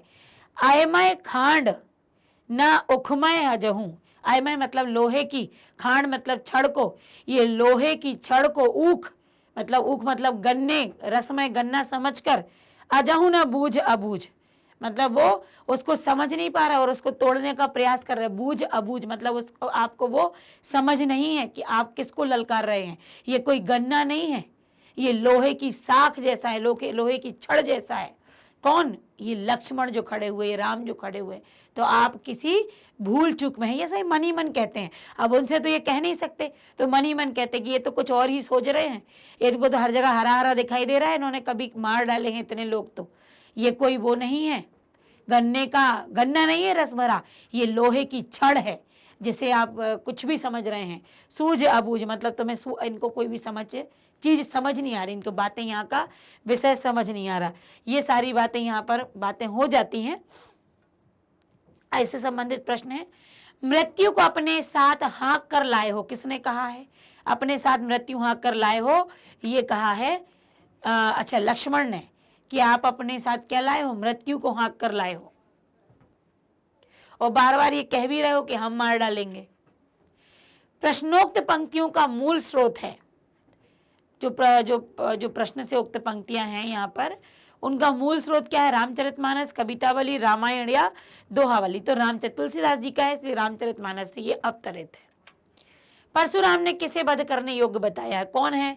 सिद्धनुष भंग करने वाले को, लक्ष्मण को, जनक को या विश्वामित्र को? तो लक्ष्मण ही बहस किए जा रहे हैं, तो उन्होंने कहा लक्ष्मण मरने के योग्य हैं। बाल्य बिलो की बहुत में निहित अलंकार क्या है? एक अक्षर की आवृत्ति एक से अधिक बार होती है व्यंजन वर्ण की, तो वो अनुप्रास अलंकार होता है। तो यहाँ बा बा बा 3 बार है, इसलिए यहाँ पर अनुप्रास। काव्यांश में गाधु सुनु किसके लिए प्रयुक्त हुआ है? यहाँ पर गाधु सुनु जो प्रयुक्त हुआ है वो विश्वामित्र के लिए प्रयुक्त हुआ है। उन्होंने कहा था गाधु सुनु, मतलब उनकी बातों को सुन, यहाँ पर विश्वामित्र उनको सुनते हैं तो मन में हंसते हैं। तो ये 5 प्रश्न हुए। अब आगे एक और पद्यांश है, कहेऊ लखन मुनिशील तुम्हारा। यहाँ पर लखन मतलब लक्ष्मण जी कहते हैं मुनिशील तुम्हारा, मुनि ये जो तुम्हारा सील है, चरित्र है, को नहीं जाने विदित संभार, किस संसार में कौन है जिसको विदित नहीं है, जो नहीं जानता है आपका चरित्र या आपका सील। मात पिता ही और निभय नी के, माता पिता के जो ऋण हैं उससे आप उऋण हो गए हैं। गुरु ने रहा सोच बड़ जी के, और गुरु के ऋण से उऋण होने के लिए आपको बड़ा सोच है। माता पिता के ऋण से आप वो जो उऋण नहीं हुए और आपको क्या है, उऋण हो गए, और यहाँ पर आप गुरु जी का सोच बढ़ गया है कि हम गुरु के ऋण से उऋण नहीं हुए हैं। सो जनु हमरे ही माथे काढ़ा, सो जनु हमरे, हमरे मतलब हमारे माथे पर काढ़ा, ये हमारे ही माथे पर लिखा है कि मुझसे ही आप गुरु के ऋण से मुक्त होगे, मतलब मुझे ही मारोगे तो अपने गुरु के ऋण से मुक्त होगे। दिन चली गए ब्याज बढ़वाड़ा, दिन गए, दिन बीतते जा रहा है और उसका ब्याज भी बढ़ता जा रहा है तुम्हारे गुरु के ऋण का। अब यहाँ पर उनकी हर बात पर व्यंग कर रहे हैं लक्ष्मण जी और उनके क्रोध को बढ़ाए जा रहे हैं। तो कह रहे हैं कि आप माता पिता के ऋण से मुक्त हुए, अब गुरु का ऋण आप पर आ गया और गुरु का ऋण चुकाने के लिए मेरे ही माथे पर लिखा है गुरु का ऋण चुकाना। तो यहाँ पर अब तो दिन बढ़ते जा रहे हैं तो आपका ब्याज बढ़ लग रहा होगा ऋण का। हम ऋण लेते हैं, उधार लेते तो ब्याज बढ़ता है ना, तो कह रहा है ब्याज बढ़ रहा है। अब नहीं, व्यवहविया बोली, वो कह रहे हैं अब आओ और व्यवहविया बोली, मतलब कोई व्यवहविया मतलब हिसाब करने वाला, आओ और कोई हिसाब करने वाले को लेकर आओ। तुरंत देऊ में थैली खोली, मैं अपनी थैली को, अपने खजाने को खोलकर तुरंत आपको ऋण दे देता हूं चुकाने के लिए पैसा, है ना, जो भी लगेगा। सुनी कटु बचन कुठार सुधार, अब यहाँ फिर से उन्होंने अपना कुठार, अपना फरसा उठा लिया परशुराम जी ने, फिर से उनके वचन सुने, फिर गुस्सा आ गया उनको। हाय हाय सब सभा पुकारी, अब उन्होंने इतने क्रोध में अपना फरसा, क्योंकि वो पहले चेतावनी दे चुके थे ये मर जाएगा मेरे हाथ से, फरसा जैसे उठाया वैसे सभा के लोग क्या करने लगे, हाय हाय करने लगे, ओ ये क्या हो गया, अब ये मारा जाएगा, ये बालक मारा जाएगा। भृगुबर परसु देखब मोही, वो कह रहे हैं भृगुबर, उनको कह रहे हैं भृगु के पुत्र, परसु देखा मोही, अपने फरसे को देखकर देखा बहु मोही, मतलब हे ऋषिवर, हे भृगु के पुत्र, वो कह रहे हैं कि ये जो फरसा है इसको देखकर विप्र विचारी बचाऊ नृपदोही, जो ब्राह्मण विचारे हैं ये आपसे बच चुके हैं, आपने तो उनको बचा लिया है, आप राजाओं के द्रोही हैं। मिले न कबहू सुभट रण गाड़े, वो कह रहे हैं आपको अभी तक कोई भी रण में सुभट मतलब कोई बड़ा योद्धा नहीं मिला। वो कह रहे हैं कि आपने ये फरसे को देखकर, भृगु के फरसे को देखकर कहते हैं कि आप क्या है, विप्र विचारी बचाऊं नृपदोही, कि आपने ब्राह्मण विचारों को तो बचा लिया और राजाओं के आप द्रोही हैं। लगता है कि आपको युद्ध में कोई भी राजा या कोई भी योद्धा नहीं मिला। द्विज देवता घर ही के बाड़े, हे द्विज, द्विज मतलब ब्राह्मण, हे ब्राह्मण देव, आप अपने घर ही के बाड़े, घर में ही बस श्रेष्ठ हैं, युद्ध भूमि में आपको कोई अच्छा तगड़ा योद्धा नहीं मिला होगा मुझे लगता है। अनुचित कहीं सब लोग को पुकारे, अनुचित कह रहे हैं, लक्ष्मण गलत बोल रहे हैं, ये सभा के सारे लोग क्या करने लगे, पुकारने लगे, बोलने लगे कि अब लक्ष्मण ने गलत बोल दिया है। रघुपति शयन ही लखनऊ नेवारे, रघुपति रामचंद्र जी अपनी नयनु मतलब आंखों से इशारा करते हैं लक्ष्मण को चुप रहने का।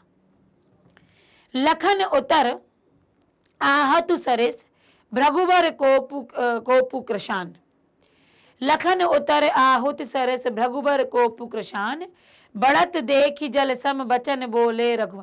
लखन के मतलब लक्ष्मण जी के उत्तर को, उत्तर की जो आहुति मतलब जो उनके उत्तर हैं वो भृगुबर, जो भृगुबर है मतलब जो ये परशुराम जी हैं, उनके कोप में मतलब उनके क्रोध को लक्ष्मण जी के उत्तर क्या आहुति के समान है। मतलब उनके क्रोध की अग्नि में जब हम घी डालते ना, कहते हैं ना आग में घी डालना, जब किसी को कोई बात पर चिढ़ मच रही हो, गुस्सा आ रहा हो और कोई उस पर और बोलते हाँ ऐसा हुआ था, बिल्कुल हुआ था और ऐसे, तो क्या होगा, आग में घी डालना मतलब और क्रोध को बढ़ावा देना। तो उनको क्रोध तो लक्ष्मण पर आ ही रहा था, लक्ष्मण के बार बार उत्तर देना उनकी क्रोध में आहुति के समान था, उनकी क्रोध में मतलब घी डालना तो आहुति के समान था। बढ़त देख जल सम वचन, मतलब बढ़ते हुए वचनों को देखकर उनके मतलब ये वचन बढ़ते चले जा रहे हैं। वचन बोले रघुपुरवानी, अब कुछ शांत वचन बोलकर रघु जी बोलते हैं, मतलब रघु जी यहाँ पर रघुकुल भानु मतलब हमारे रामचंद्र जी, रघुकुल कुल के सूर्य मतलब कौन, रामचंद्र जी यहाँ पर बोलते हैं, राम जी बोलते हैं कुछ अपने सामान्य वचनों में उनसे बात करेंगे जिसका वर्णन यहाँ पर नहीं है। लेकिन लक्ष्मण जी के जब तीक्ष्ण बाणी चल रही थी और उन पर आहुति का काम कर रही थी उनके क्रोध में, उस समय इन वचनों को बढ़ता हुआ देखकर अब रामचंद्र जी कुछ आराम से उनसे बैठकर बात करते। इससे संबंधित अब हम प्रश्न देखते हैं। काव्यांश को किसे माता पिता के ऋण से मुक्त बताया गया है? तो काव्यांश में किसको माता पिता के ऋण से मुक्त हैं? तो ये मुक्त हैं परशुराम, जिन्होंने कहा माता पिता के ऋण से मुक्त, तो गुरु के ऋण की चिंता होने लगी आपको। तो ये गुस्सा बढ़ा रहे थे लक्ष्मण जी। परशुराम ने किस ऋण को राम लक्ष्मण के माथे मढ़ दिया था? किस ऋण को? गुरु ऋण को। गुरु का ऋण। लक्ष्मण ने कहा था आपका ये गुरु ऋण क्या हमारे माथे पर लिखा है, हमसे उतरवाओगे? तो गुरु ऋण को। भृगुवंशी कौन थे? भृगुवंशी थे विश्वामित्र, सॉरी परशुराम जी, वो तो कौशिक कहे जाते थे। नृपद्रोही की संज्ञा किसके लिए प्रयुक्त हुई है? राजाओं का विद्रोही कौन थे? परशुराम जी के लिए।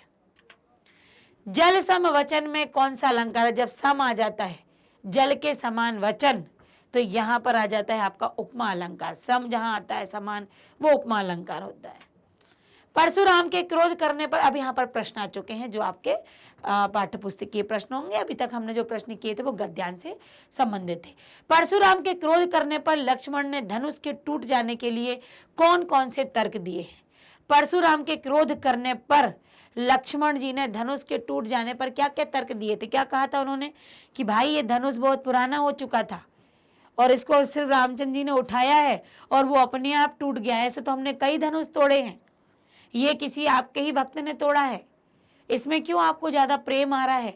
जब हमने बचपन में धनुष इतने तोड़े तब तक तो आप कभी क्रोधित होकर नहीं आए, फिर आज आपको क्यों गुस्सा आ गया? ये तो बड़ा कमजोर धनुष था। देखिए, अब परशुराम ने के क्रोध करने पर, धनुष के टूट जाने पर लक्ष्मण ने तर्क देते हुए कहा कि आप किस लिए इतना क्रोध कर रहे हो? ऐसे धनुष को तो हमने बचपन में कई बार तोड़ा है। इस धनुष पर आपकी इतनी अधिक ममता, इतना अधिक स्नेह का क्या कारण है? हमें यह समझ नहीं आता। लक्ष्मण जी ने यह भी तर्क दिया कि हमारी समझ में तो सभी धनुष एक समान है, रामचंद्र जी ने तो इसे सिर्फ छुआ था, यह तो छूते ही टूट गया। इस पुराने धनुष के टूटने से आपको क्या लाभ और क्या हानि? इसमें श्री रामचंद्र का कोई दोष नहीं। वही तक जो अभी हमने बात की कि उन्होंने कहा कि ऐसे तो हमने कई धनुष तोड़ दिए हैं, तब तो आप क्रोधित नहीं हुए हो, और सभी धनुष एक समान ही होते हैं, केवल इसी धनुष पर आपका इतना स्नेह क्यों? इसको तो राम जी ने छुआ और ये टूट गया। ऐसे पुराने धनुष के टूट जाने पर क्या लाभ होगा आपको और क्या हानि होगी? तो रामचंद्र जी का इसमें कोई भी दोष नहीं है। ये सारे तर्क उन्होंने पहले पद्यांश में दे दिए थे। अगला प्रश्न है, परशुराम के क्रोध करने पर राम और लक्ष्मण की जो प्रतिक्रियाएं हुई, उनके आधार पर दोनों के स्वभाव की विशेषताएं अपने शब्दों में लिखिए। देखिए, परशुराम के क्रोध आने पर लक्ष्मण को भी क्रोध ही आया था। लक्ष्मण ने उनके हर उत्तर का प्रत्युत्तर भी दिया था। और यहाँ पर जो रामचंद्र जी थे वो विनम्र स्वभाव में बात की उन्होंने। तो राम स्वभाव से कोमल और विनयी है, उनके मन में बड़ों के प्रति श्रद्धा और आदर के भाव हैं। वे गुरुजनों के सामने झुकना अपना धर्म समझते। ये हो गए राम की बातें। वे महाक्रोधी परशुराम के क्रोधित होने पर भी स्वयं को उनका दास बताते हैं। ये किसकी? इस प्रकार परशुराम का दिल जीत लेते हैं। तो क्या हुआ? राम स्वभाव से विनम्रशील हैं, विनयी हैं, वो गुरुओं का, वरिष्ठ जनों का आदर करते हैं, उनके सामने झुक जाना अपनी मर्यादा समझते हैं।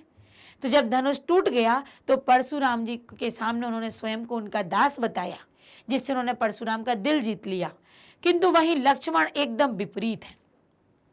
वे बहुत उग्र और उद्दंड स्वभाव के हैं, प्रचंड हैं, और उनकी जुबान छुरी से भी तेज चलती है। वे व्यंग वचनों से परशुराम जी को छलनी छलनी कर देते हैं। उनकी उग्रता और कठोर वचनों को सुनकर न केवल परशुराम भड़क उठते हैं, बल्कि अन्य सभाजन भी उन्हें अनुचित कहने लगते हैं। वास्तव में राम छाया है तो लक्ष्मण धूप, राम शीतल जल है तो लक्ष्मण आग। ये विपरीत गुण है दोनों भाइयों में। एक बार फिर देखते हैं कि रामचंद्र जी कैसे हैं। स्वभाव बड़ों के प्रति श्रद्धा रखते हैं और आदर के भाव रखते हैं। वो विनम्र स्वभावी हैं, कोमल हृदय के हैं। बड़ों के सामने, गुरुओं के सामने झुकना वो अपनी मर्यादा समझते हैं। जब परशुराम जी का बाण, उनके धनुष उनके हाथों से टूटा तो परशुराम जी के सामने उन्होंने स्वयं को उनका दास बताया, जिससे परशुराम जी का हृदय जीत लिया। इसके विपरीत लक्ष्मण उग्र स्वभाव वाले हैं, प्रचंड स्वभाव वाले हैं। वो, उनकी जुबान छुरी से भी तेज चलती है। उनके व्यंग वचनों से उन्होंने परशुराम जी को भी छलनी कर दिया। और केवल परशुराम जी उनके वचनों से भड़क नहीं उठते, बल्कि सभासदों ने भी लक्ष्मण को अनुचित कह दिया। तो वास्तव में राम यदि छाया है तो लक्ष्मण धूप है, और राम यदि जल है तो लक्ष्मण आग है। इस प्रकार दोनों भाइयों की ये विपरीत विशेषताएं हैं। लक्ष्मण और परशुराम के संवाद का जो अंश आपको सबसे अच्छा लगा हो उसे अपने शब्दों में संवाद शैली में लिखिए। तो कौन सा पक्ष है? देखिए बहुत सारे पक्ष हैं, अब यहाँ पर क्या है और आपके अनुसार क्या होगा। तो मेरे अनुसार लक्ष्मण और परशुराम के संवाद का सबसे अच्छा ये अंश है कि हे मुनि, धनुष तोड़ने में हम किसी की हम लाभ हानि की चिंता नहीं करते हैं। ये धनुष छूते ही स्वयं टूट गया, अतः आपका क्रोध करना सर्वथा अनुचित है। परशुराम जी, हे दुष्ट बालक, तू मुझसे और मेरे स्वभाव से परिचित नहीं है, मैं अत्यंत क्रोधी हूं। अब मैं तुझे बालक मानकर ही तेरा वध नहीं कर रहा था, अब तुझे सिर्फ एक साधारण, और तू मुझे सिर्फ साधारण मुनि समझता है। लक्ष्मण कहते, हे मुनि, आपको स्वयं बहुत योद्धा हैं, स्वयं को आप बहुत योद्धा मान रहे हैं, योद्धा के अभिमान में आप मुझे बार बार अपना फरसा दिखा रहे हैं। क्या आप मुझे धूल समझ रहे हैं? क्या आप मुझे कोई ऐसा समझ रहे हैं कि आप मुझे उड़ा दोगे फूंक मारकर? हम भी कुम्हड़ा के बतिया के समान, मतलब छोटे सीताफल के फल के जैसे नहीं है कि आप उंगली दिखाओगे और हम मुरझा जाएंगे, आपकी धमकियों से हम डर जाएंगे। आपके वचन अत्यंत ही कठोर हैं, तो फिर आपने ये फरसा क्यों रखा हुआ है? इसको रखने की कोई जरूरत ही नहीं है। ये उनके शब्द थे जो अच्छे लगे थे। उन्होंने कहा जो तो टूट गया तो टूट गया, अब क्या कर सकती है, तो पुराना धनुष है। इतना क्रोध करना आपके लिए शोभा नहीं देता, आप इतना क्रोध कर रहे हो। तो कह रहा है, बालक तुम मूर्ख हो, तुम मेरे क्रोध को नहीं जानते, मैं बच्चा समझ के तुम्हें छोड़ रहा था, तुमने मुझे साधारण मुनि समझा है। तो यहाँ पर लक्ष्मण जी कहते हैं, हे मुनि, आप अपने अभिमान में पहले ही अभिमानित हैं, आप अपने घमंड में चूर हैं, मुझे बार बार अपना फरसा दिखाकर डराने का प्रयत्न कर रहे हैं। आप पहाड़ को धूल के समान समझ रहे हैं। मैं कोई सीताफल का छोटा सा फल नहीं हूं कि मैं उंगली से डर जाऊंगा आपकी। क्या कह रहे हैं कि आपके वचन ही इतने कठोर हैं कि आपको धनुष बाण और फरसा रखने की आवश्यकता ही नहीं। इसके अतिरिक्त यदि आपको जो अच्छा लगा हो वो भी आप संवाद यहाँ पर लिख सकते हैं। परशुराम ने अपने विषय में सभा में क्या क्या कहा, निम्न पद्यांश के आधार पर बताइए। तो बाल ब्रह्मचारी यति को ही विश्व विदित क्षत्रिय कुल द्रोही। मैं बाल ब्रह्मचारी हूँ, संसार जानता है मैं क्षत्रिय कुल का द्रोही मतलब विद्रोही हूँ।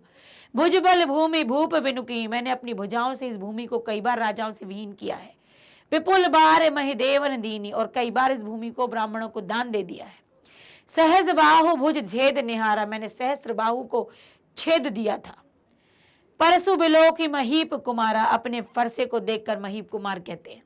मातु पिता ही जनी सोच बस करसी महिष किशोर, तुम ये मत करो, अपने शोक का कारण मत बनने दो, माता पिता को सोचने पर मजबूर मत होने दो, उनको विचार मत करने दो कि वो आपके सोच में पड़ जाएं कि तुम इस तरह से मुक्त हुए। गर्भन के अर्भग दलन परसु मोह अति घोर, जो गर्भ में बच्चे हैं मैं उन्हें फरसे से अभी भी मार सकता हूँ, इतनी मुझ में ताकत है। तो ये उन्होंने अपने बारे में बातें कही थी। परशुराम ने अपने विषय में चौपाई में कहा है, मैं बाल ब्रह्मचारी और स्वभाव से, अच्छा ये उसी का अर्थ है, क्रोधी हूँ, मैं क्षत्रिय कुल का हूँ, मैं विश्व प्रसिद्ध घोर शत्रु हूँ, अनेक बार पृथ्वी को राजाओं से रहित किया है, पृथ्वी को जीतकर ब्राह्मणों को दान में दिया है, मेरा फरसा भयानक है। राजकुमार सहस्त्र भुजाओं को काटने वाला मेरे फरसे को देख, मेरा फरसा बहुत ही भयानक है। राजकुमार लक्ष्मण, तू मुझसे भिड़कर माता पिता को चिंता में मत डाल, अर्थात अपनी मृत्यु को बुलावा मत दे, क्योंकि मेरा यह भयंकर फरसा गर्भों में पल रहे शिशुओं तक का नाश कर चुका है। लक्ष्मण ने वीर योद्धा की क्या क्या विशेषताएं बताई। वीर योद्धा वो होते हैं जो युद्ध भूमि में युद्ध करते हैं, अपने चरित्र का या अपने स्वभाव का बखान नहीं करते हैं, और जो योद्धा नहीं होते, कायर होते हैं, वो अपने प्रतिभा का केवल बातों में ही बखान करते रहते हैं। लक्ष्मण ने किसी भी वीर योद्धा की विशेषताओं के बारे में कहा है कि वीर योद्धा व्यर्थ ही अपनी वीरता के बारे में बातें नहीं किया करते, डींगे नहीं हाँकते, बल्कि युद्ध भूमि में युद्ध करते हैं, अपने अस्त्र शस्त्रों से वीरता के जौहर दिखाते हैं। शत्रु को सामने पाकर जो अपने प्रताप की बातें करते हैं वो तो कायर होते हैं। वो क्या कह रहे हैं, योद्धा तो वो है जो युद्ध भूमि में आकर अपने अस्त्र शस्त्र से अपनी विद्या, अपना कर्तव्य दिखाते हैं, केवल बातों में समय व्यर्थ नहीं करते। और जो युद्ध में योद्धा को सामने पाकर जो क्या करते हैं, अपने प्रताप की बातें करते हैं, वो कायर होते हैं। तो ये उन्होंने योद्धा के बारे में बताया। सहस और शक्ति के साथ विनम्रता हो तो बेहतर है। इस कथन पर अपने विचार लिखिए। साहस और शक्ति के साथ यदि विनम्रता भी हो तो बेहतर है। इस कथन पर देखिए, यदि आप में साहस है, शक्ति, आप बलवान हैं, तो आपकी वाणी में विनम्रता होनी चाहिए। राम बलवान थे, क्या नहीं था? क्या वो युद्ध करना नहीं जानते थे? क्या उन्हें शास्त्रार्थ करना नहीं आता था? क्या उन्हें गुस्सा नहीं आती थी? क्या वो बहस नहीं कर सकते थे? सब कुछ कर सकते थे। सब कुछ उनके पास था, साहस था, उनके पास बल था, उनके पास बुद्धि थी उनके पास, किंतु विनम्र स्वभाव के थे। उनकी वाणी में विनम्रता थी, उन्हें उनका शील स्वभाव था। वो सामने वाले के सामने कैसी बातें करनी ये आता था उनको। तो हमेशा अपनी वाणी में विनम्रता रखिए, भले आप बलवान ही क्यों ना हो। साहस और शक्ति मानव मात्र के लिए सद्गुण है जो अत्यंत आवश्यक है। अगर इनके साथ विनम्रता भी मिलन हो जाए तो क्या कहना। अक्सर साहस और शक्ति के प्रदर्शन में विनम्रता छूट जाती है। जब हम बलवान अपनी शक्ति की बातें करते हैं, अपना साहस दिखाते हैं, उस समय हमारी जबान पर लगाम नहीं होती है, हमारी वाणी कुछ भी निकलती है हमारे मुख से, और विनम्रता तो एक तरफ हो जाती है। हम अपनी वाणी में विनम्रता रख ही नहीं पाते हैं, जो संभालना बहुत मुश्किल होता है। इससे साहस और शक्ति का विरोधी मान लिया जाता है, परंतु वास्तविकता इसके विपरीत है। साहस और शक्ति विनम्रता के साथ ही प्रशंसनीय है। यदि व्यक्ति विनम्र है, साहसी भी है, शक्तिशाली भी है, और लेकिन वो प्यार से बोलता है, उसे विनम्रता है, आदर है, तो वो व्यक्ति संसार में सम्मानीय है, पूजनीय है। तो साहस और शक्ति दोनों ही व्यक्ति के सद्गुण हैं, किंतु इन दोनों में आकर व्यक्ति कई बार विनम्रता को भूल जाता है, जिससे वो विनम्रता उसका विलोम बन जाता है, उसके विरोध में आ जाता है। किंतु जिसके अंदर साहस और शक्ति के साथ साथ विनम्रता भी होती है, वो व्यक्ति संसार में प्रशंसनीय होता है, सराहनीय होता है। अगला है, भाव स्पष्ट कीजिए। बेहसु लखनु बोले मृदुबानी, अहो मुनिसु महाभटमानी। पुनि पुनि मोहि दिखाव कुठारू, चहत उड़ावन फूकी पहारू। क्या कह रहे हैं यहाँ पर? भाव स्पष्ट करना है। बेहसी, हंसते हुए लक्ष्मण बोले, अपनी मृदु वाणी में, अपनी वाणी को मीठा करके बोलते हैं, आहो मुनि सी महाभटमानी। अरे मुनि, तुम तो अपने योद्धा में ही अभिमानी हो, अपने योद्धा के घमंड में ही पूर्ण हो। पुनि पुनि, बार बार, मोहि दिखाव कुठारू, मोहे कुठार फरसा दिखा रहे हो। चहत उड़ावन फूकी पहारू, तुम चाह रहे हो कि एक फूंक से पर्वत को उड़ा दो। तो यहाँ पर भावार्थ क्या है कि मैं कोई सामान्य नहीं हूँ, मैं कोई निर्बल नहीं हूँ कि तुम मुझसे युद्ध करो, मुझे फरसा दिखाओ और मैं डर जाऊं। मैं डरने वालों में से नहीं हूँ। तुम्हें अपने युद्ध का यदि घमंड है तो मुझ में भी कुछ गुण होंगे जिससे मैं भी घमंड कर सकता हूं। मैं भी कोई सामान्य व्यक्ति नहीं हूं। मुझे आप किसी धूल के समान मत समझिए। आप एक पहाड़ को फूंक मारकर उड़ाना चाहते हैं। तो ये सारी बातें उन्होंने यहाँ पर कही थी। अब इसके हिंदी अर्थ में हम देखते हैं। तो इसका हिंदी अर्थ है, लक्ष्मण, बेहसी मतलब हंस कर। तो मैंने अभी आपको बताया था, वो था अर्थ था, लेकिन कुछ भाव भी छिपा होता है पंक्तियों में। उसी भाव को यहाँ पर हमें भावार्थ बताना है कि लक्ष्मण हंसकर कोमल वाणी में बड़बोले परशुराम जी से बोलते हैं कि अहो मुनिवर, आप तो माने हुए महायोद्धा निकले। आप मुझे बार बार कुल्हाड़ी इस प्रकार दिखा रहे हैं मानो आप हमें फूंक मारकर, एक पर्वत को फूंक मारकर उड़ा देंगे। आशा यह है कि परशुराम का गरज गरज कर अपनी वीरता का गुणगान करना व्यर्थ है। उनकी वीरता खोखली है, इसमें कोई सच्चाई नहीं है। तो उन्होंने जो बातें अपनी बड़बोली बोली में बोली हैं, वहां पर लक्ष्मण जी कह रहे हैं कि आप तो बड़े महान योद्धा निकले, अपनी योद्धा में ही आपको अभिमान है। आप क्या चाह रहे हैं कि आप हमें फूंक मारकर उड़ा देंगे? क्या मैं आपको कोई साधारण सा बालू दिख रहा हूँ, कोई रेत का ढेर दिख रहा हूँ? आप तो पहाड़ को उड़ाना चाहते हैं। अर्थात यहाँ पर ये बातें हैं कि परशुराम जी ने अपनी वीरता की बड़बोली बातें की हैं, बहुत बड़ा चढ़ाकर अपनी वीरता का बखान किया है, जो कि उचित नहीं है। अगला है, यह कुम्हड़वतिया क्यों नाही, ते तरजनी देखी मारी जाही, कुठारू सरासन वाना, मैं कछु कहा सहित अभिमाना। तो यहाँ पर वो क्या कह रहे थे, मैं कोई फूल हूँ, कोई फल हूँ छोटा सा कि मुझे तर्जनी दिखाओगे और मैं मर जाऊंगा? कुठार सरासन वाना, मैं कछु कहा, या मैंने भी कुठार को धारण किया है, मैंने भी तलवार को धारण किया है। तो यहाँ पर अब क्या भावार्थ निकल रहा है? कवि ने परशुराम के झूठे अभिमान को काव्य रूढ़ी बताया है, और समाज में ये पुरानी अभिव्यक्ति या पुरानी उक्ति है कि कुम्हड़े के छोटे से फूल को यदि उंगली दिखाई जाती है तो वो मर जाता है। तो यहाँ पर बताया कि लक्ष्मण जी कह रहे हैं कि क्या मैं कोई फल हूँ, क्या मैं कमजोर हूं कि तुम मुझे उंगली दिखाओगे और मैं मर जाऊंगा, मैं डर जाऊंगा? उंगली से डराना चाहते हो? ये जो तुम अपने अभिमान पूर्वक, यदि मैंने अभिमान पूर्वक कुछ कहा है तो वो केवल उनके फरसे, आपके फरसे को देखकर कहा है कि ये जो मैंने भी धारण किए हुए हैं अस्त्र शस्त्र, तो मुझ में भी मैंने जो कुछ कहा है वो अभिमान के फलस्वरूप कहा है, मुझ में भी अभिमान होगा। तो आपके ये सब अस्त्र शस्त्र देखकर मैंने भी अभिमान में ये सारी बातें कह दी हैं। तो यहाँ पर वो क्या कह रहे हैं, मुझे आप साधारण समझने की कोशिश कर रहे हैं। गादि सुनु का हृदय हसी मुनि हरि है सूझ, आय मैं खांड न ऊख मैं अजहूं न सूझ न बूझ अबूझ।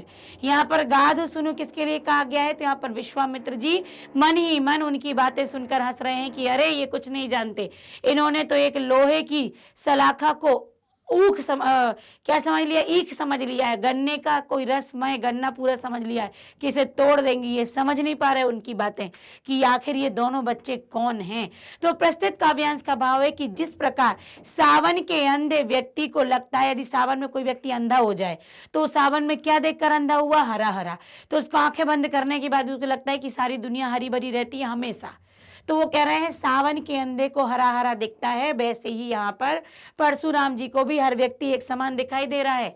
वो इन वीर योद्धाओं को तुच्छ और निर्बल समझ रहे हैं, ये लोहे की छड़ के समान वीर बलशाली हैं, और ये समझ रहे हैं ये कोई गन्ना है, रसमय गन्ना है जिसे ये तोड़ देंगे, जिसको ये नष्ट कर देंगे। शत्रु की पहचान भी इनको करना शायद नहीं आ रही है। पाठ के आधार पर तुलसी के भाषा सौंदर्य पर 10 पंक्तियां लिखी, उनका भाषा का सौंदर्य कैसा है? तो यहाँ पर सजीव भाषा का बिल्कुल प्रयोग है, अवधि भाषा का प्रयोग किया गया है। यहाँ पर गांभीर्य, यहाँ पर क्या है, यहाँ पर एक देखिए दो जो और भी है यहाँ पर जी अपनी बातें थी। यहाँ के आधार पर देखिए तुलसीदास जी ने रामचरित में अवधि भाषा का प्रयोग किया है। कवि ने दोहा चौपाई छंद का सुंदर प्रयोग किया है। 2 चौपाइयों के बाद एक दोहे का क्रम अत्यंत सुंदर दिखाई पड़ रहा है। भाषा में व्यंग्यात्मक शैली का प्रयोग है और भाषा अलंकारों से सुसज्जित है, उपमा अलंकार, अनुप्रास अलंकार। तो कैसी है? अवधि भाषा का प्रयोग है, दोहा और चौपाइयों से युक्त है। चौपाइयों के साथ ही दोहे का प्रयोग सुंदर प्रतीत हो रहा है, व्यंग्यात्मक भाषा का प्रयोग है और साथ ही अलंकारों से सज्जित उनकी यह काव्य शैली है।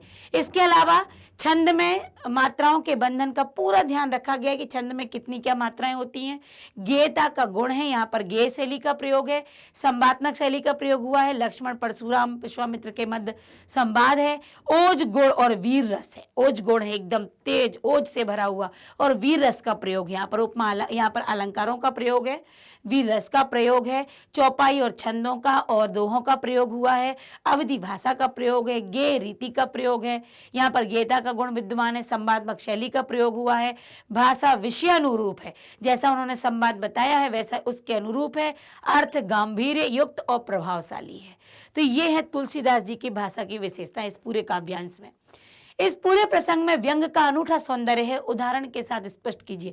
व्यंग तो देखिए कई जगह लक्ष्मण ने किए, बहुत बार किए हैं कि अरे आपके तो ये बोली, तो आपने क्यों कुठा रखा हुआ है, बोली आपकी इतनी कटु है, आप तो महान योद्धा निकले, आप तो सूरवीर हैं। तो प्रस्तुत पद के अध्ययन से पता चलता है कि लक्ष्मण के कथन में गहरा व्यंग था। लक्ष्मण परशुराम से कहते हैं कि बचपन में हमने ऐसे कई धनुष तोड़ डाले, तब तो कोई नाराज नहीं हुआ। ये आपका साधारण सा धनुष जो कि पुराना था ये टूट गया तो आपको गुस्सा आ रहा है। इसमें क्रोध, आपने पहले क्रोध क्यों नहीं किया? राम ने छुआ भी नहीं और ये पुराना धनुष था, ये टूट गया। परशुराम जी की डींगे सुनकर लक्ष्मण पुनः कहते, हे मुनि, आप अपने आप को बड़ा योद्धा मानते हैं और फूंक मारकर पहाड़ उड़ाना चाहते हैं। हम भी कोई कुम्हड़ बतिया नहीं है जिसे आप तर्जनी देखकर मुरझा देंगे। ये सारी की सारी व्यंग थे कि हमने ऐसे कई धनुष तोड़ डाले बचपन में, ये कौन सा धनुष था जिसको देखकर आप इतना आपको क्रोध आया?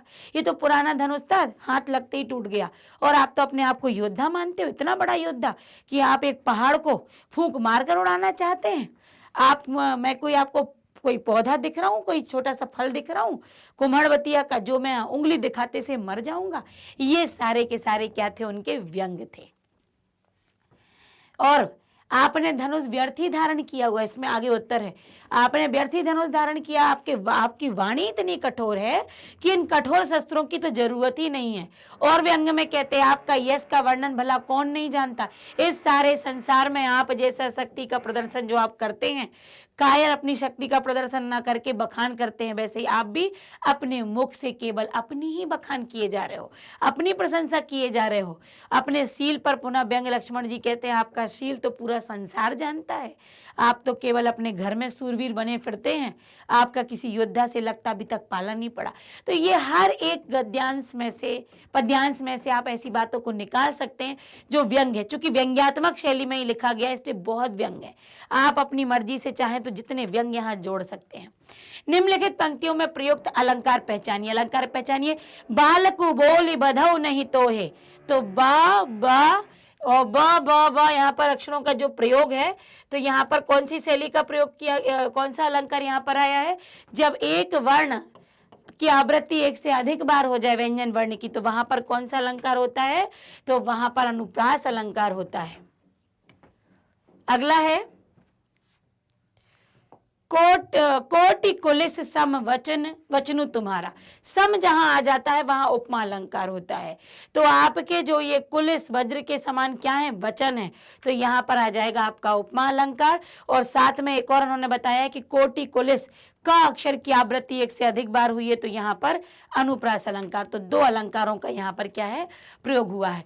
तुम, अब यहाँ पर फिर है तुम तऊ कालु हाक जनु लावा, तुम तऊ अनुप्रास, हाक जनु लावा, बार बार मोहि लागी बुलावा, अनुप्रास अलंकार भी है। और यहाँ पर क्या है? तुम मानो, मतलब मानो, महु मानो, जनु जानो जैसे यदि आ जाते हैं तो ये हो जाता है आपका उत्प्रेक्षा अलंकार। तुम मानो मतलब तुम मानो तो काल को हाँक लाए हो, तुम तो मृत्यु को हाँक कर लाए हो, तो उत्प्रेक्षा अलंकार है। और बार बार, अच्छा बार बार यहाँ पर डैश नहीं लगा है लेकिन बार बार यहाँ पर है, तो पुनरुक्ति, जब कोई शब्द बार बार आता है उसे पुनरुक्ति अलंकार के अंतर्गत आता है। और जब एक अक्षर की आवृत्ति एक से अधिक बार हो तो अनुप्रास भी यहाँ पर आ सकता है। तो उत्प्रेक्षा भी, पुनरुक्ति भी, और एक और अपन को देखने मिल रहा है अनुप्रास भी। निम्नलिखित यहाँ पर फिर है लखन उत्तर आहुति सरस भृगुबर कोप कृशानु, बढ़त देखी जल सम वचन, जल सम वचन मतलब उपमा, बोले रघुकुल भानु। तो लखन उतर आहुति सरस, सरस भी यहाँ पर आ गया है। देखिए आहुति सरस, सरस आना, सम आना, और ये क्या हो जाते हैं? आपके उपमा अलंकार हो जाते हैं। और भृगु कोपु कृशानु, क्रोध रूपी अग्नि, क्रोध रूपी अग्नि, जहां पर क्रोध रूपी किसी के जैसा, तो वो हो जाता है यहाँ पर रूपक अलंकार। तो रूपक अलंकार है, उपमा अलंकार है। तो यहाँ पर उपमा अलंकार का अत्यधिक प्रयोग हुआ है। आपने अलंकारों को भी जाना, यहाँ पर आपने व्यंग्यात्मक शैली को पहचाना, यहाँ पर आपने बहुत सारे गेय पदों को देखा, दोहा को, चौपाइयों को, मतलब यहाँ पर परशुराम और लक्ष्मण के बीच जो व्यंग्यात्मक संवाद चला, तो तुलसीदास जी की विभिन्न शैलियों को हमने पहचाना।